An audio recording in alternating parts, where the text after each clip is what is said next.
Everyone, I'm Adrian Amboy from BSED2G, and to this video, I'm going to answer the question regarding to Activity 6, and I share my insight to this topic. The first question is, what is meant by development tally sequence curriculum map?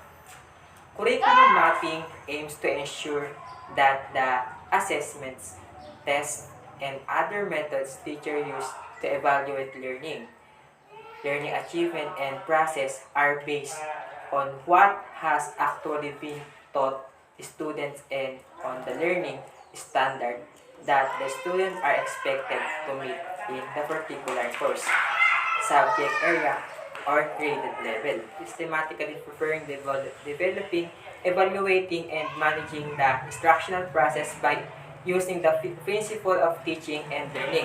Curriculum is considered the heart of learning institution, which means the schools and universities cannot exist without a curriculum.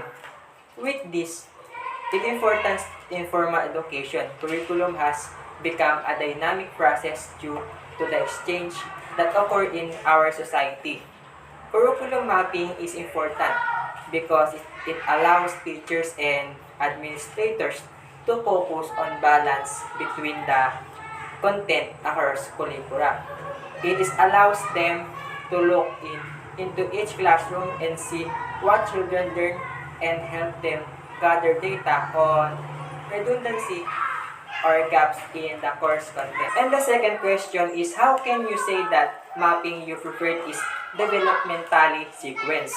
I can say that my mapping that I created is developmentally sequence because it has appropriate content which is served as a guide for students and learners.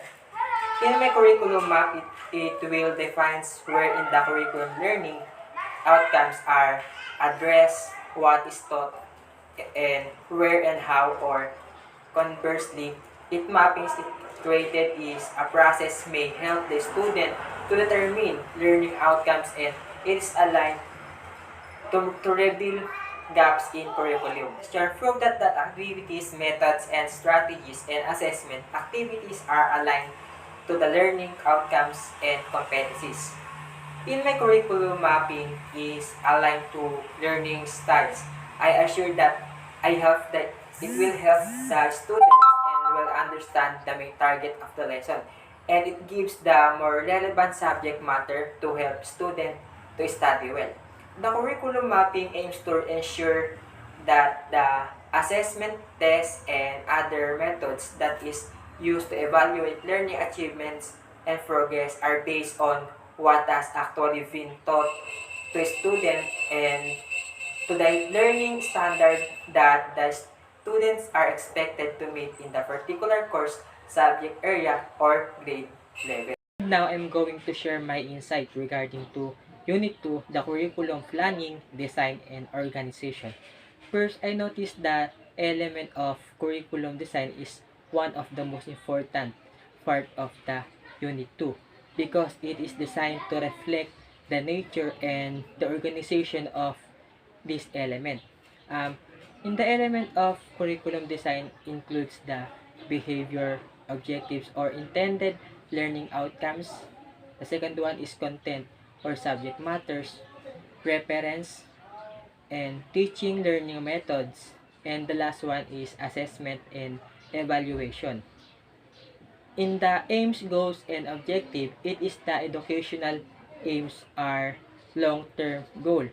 This element is focuses on the develop at the system level such as department of or in government documents. And also they stated that in the 1987 Constitution, they provides 7 aims that all schools shall to aim.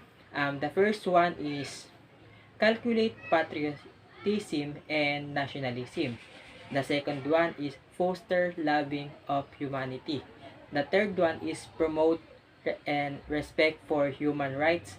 And the fourth one is appreciate the role of national heroes in the historical development of the country. And the fifth one is strengthen ethical spiritual values, develop moral character and personal discipline. And the sixth one is encourage critical and creative thinking. In the content or subject matter, it is a curriculum will not be complete without this element. In this element includes all the information or specific topic that we'll encounter in this unit 2. In the reference is this element is very needed because in this part it includes all the sources that uses in the module or topic, and we need to cite it properly to avoid plagiarism. And the fourth one is teaching and learning methods. Curriculum experience are the heart and core of the curriculum. The curriculum should provide physical, mental, and emotional experience or their integration to the learner. And the fifth one is assessment or evaluation. Generally speaking, curriculum evaluation refers to an ongoing process of it collecting, synthesizing, and interpreting information to understand what students know and can do. In this element includes the three types of assessment. Assessment for learning, assessment as learning, and assessment as learning. And also in the unit 2 includes the approaches and types to curriculum design. And there have three types of curriculum design models.